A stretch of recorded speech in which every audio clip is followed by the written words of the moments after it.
आई आज सासाराम में माई तारा चंडी के दरबार में हम आइल बन शूटिंग स्टार्ट होने से पहले माई से आशीर्वाद लेवे। बाकी सब माइए के दिन बाकी सब खेला। बहुत सुंदर मैंने दरबार बा, देख सकते नहीं रोवा लोग। माई तारा चंडी पहाड़ पे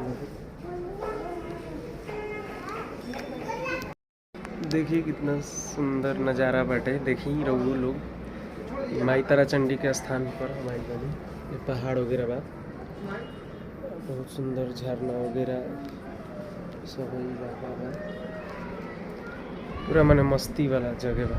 आई माई से दर्शन करी, जे भी आवे सासाराम माई से दर्शन करी, आशीर्वाद प्राप्त करी, खुश रही, मस्त रही, आनंद रही। जय हो माई तारा चंडी वाली, सबके दिन दुगना और रात चुगना होके माई से ये विनती बा।